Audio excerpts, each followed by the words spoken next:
बोले वृंदावन बिहारी लाल की जय। आदित्यश्च नमस्कारम ये कुर्वन्ति दिने दिने जन्मांतर सहस्रेषु दारिद्रो नोपजायते।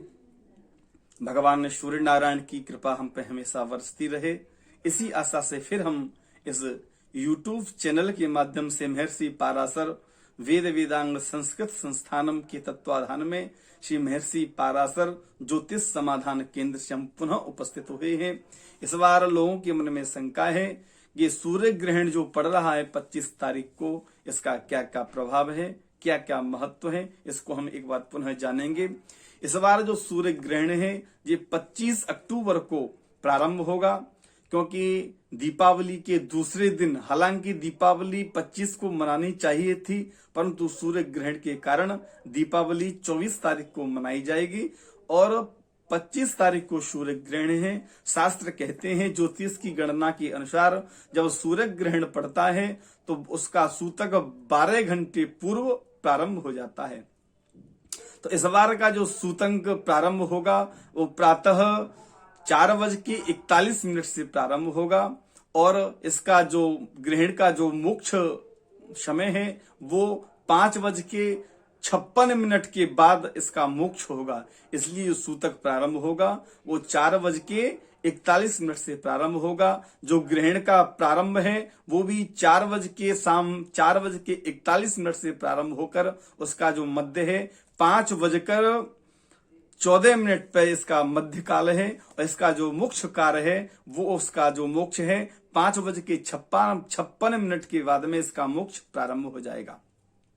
इसलिए इस सूर्य ग्रहण में कुछ विशेष कार्य हैं जिसको हमको नहीं करना चाहिए। सूर्य ग्रहण में शास्त्र कहते हैं यदि हम किसी तीर्थ के किनारे अथवा कुरुक्षेत्र में जाकर जो सूर्य कुंड है, जो कुरुक्षेत्र का जो कुंड है उसमें स्नान आदि करने का बहुत ही महत्व है, बहुत ही शास्त्रोक्त प्रमाण है। यदि वहां पर हम जाकर भगवान सूर्य की आराधना अथवा किसी विशेष मंत्र का जप हम करते हैं तो हमको विशेष लाभ प्राप्त होता है। यदि गुरु मंत्र अथवा जिस मंत्र को हमको प्राप्त है उसका पूरा पुरस्चरण उस दिन मान्य होता है। इसलिए हमको चाहिए कि सूर्य ग्रहण के समय किसी भी तीर्थ अथवा किसी भी सरोवर के किनारे बैठकर भगवान सूर्य की आराधना, अपने आराध्य की आराधना, अपने गुरु मंत्र का आराधन करना चाहिए।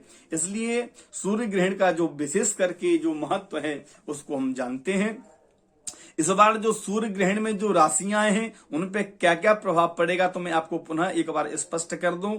जो मेष राशि, मिथुन राशि, कन्या राशि और कुंभ राशि जो हैं इन पर सामान्य प्रभाव रहेगा, कोई विशेष प्रभाव इन राशियों पर नहीं है। दूसरा जो विशेष है वृष राशि, सिंह राशि और मकर राशि के लिए ये सूर्य ग्रहण सुखद साबित होगा, जिसमें हमको अच्छा लाभ प्राप्त होगा इन राशियों पर। और विशेष करके कर्क राशि, तुला राशि, वृश्चिक राशि और जो मीन राशि है इन पर जो सूर्य ग्रहण का प्रभाव है वो अशुभ रहेगा।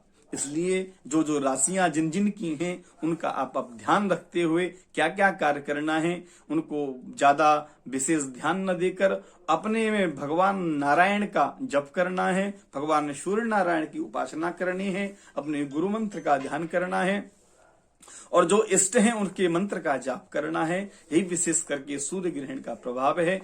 कहां पर ये कैसे कैसे दिखाई देगा, जिस राशि पर दिखाई देगा उन राशियों को सावधान पूर्वक हमको देखना है। सूर्य ग्रहण के दर्शन आदि नहीं करने हैं, जिनके लिए ये नेष्ट है, अशुभ है, उनको सूर्य ग्रहण के दर्शन नहीं करने हैं अथवा किसी मंत्र का जाप करना है उनको। विशेष करके प्रभाव ये है कि सूर्य ग्रहण कहां कहां पर दिखाई देगा, किन किन जगहों पे दिखाई देगा, तो इसके विषय में बहुत जानकारियां हैं। हमको चाहिए जहां जहां पर ये ग्रहण दिखाई देगा उसका संपूर्ण जानकारी मैं अगले वीडियो में आपको प्रदान करूंगा, क्योंकि सूर्य ग्रहण की जानकारी बहुत है। विशेष करके यही जानकारी है इस दिन भगवान सूर्य नारायण के, अपने गुरुदेव की, अपने इष्ट जो देवता है उनका आराधन करना चाहिए और जहां पर जिस हिसाब से सूर्योदय है उसी हिसाब से इनका स्थान निर्धारित किया गया है उनको भी आप ध्यान रख के अथवा हमारे जो नीचे नंबर आदि हैं उनसे संपर्क करके कहां कहां पर किस समय दिखाई देगा आप संपर्क कर सकते हैं। विशेष करके सूर्य नारायण की इस ग्रहण में भगवान नारायण की सेवा करना, नारायण का जप करना यही लाभप्रद होता है। इसलिए सूर्य ग्रहण में कोई अशुभ कार्य आदि नहीं करना चाहिए, निद्रा आदि नहीं लेनी चाहिए। इसलिए इसमें भगवान नारायण का ही ध्यान करना चाहिए। यही सूर्य ग्रहण का विशेष करके पर्व है। इस सूर्य ग्रहण में कुरुक्षेत्र में स्नान करने का बहुत महत्व है, परंतु शास्त्र में अभी स्वामी श्री राजेंद्र दास जी महाराज जी ने अपनी कथा में बता रहे थे कि यदि सूर्य ग्रहण के समय कुरुक्षेत्र में जो पूजन किया जाता है यही वही जप यदि वृंदावन में यमुना जी के किनारे जहां पर अक्रूर घाट है, जहां पर भगवान को स्वयं भगवान ने अक्रूर जी को दर्शन दिए थे, यदि वहां पर हम इसका जप करते हैं, यहाँ पर उसकी आराधना करते हैं तो उसका फल का सहस्र गुना फल हमको प्राप्त होता है। ऐसी शास्त्रोक्त स्कंद पुराण आदियों में इसका महत्व वर्णन बताया गया है। इसलिए हमको विशेष करके सूर्य नारायण की उपासना करनी चाहिए। जय श्री कृष्ण, जय श्री राधे। ठाकुर जी आप पर कृपा वर्षाए रखें और विशेष करके जो इस YouTube को देख रहे हैं इस चैनल को लाइक करें, सब्सक्राइब करें और इस जानकारियों को आगे आप हमको प्राप्त होती रहें, अन्य लोगों को भी इसको भेजें जिससे अगली जानकारियां आपको प्राप्त हों। बोले सूर्य नारायण भगवान की जय।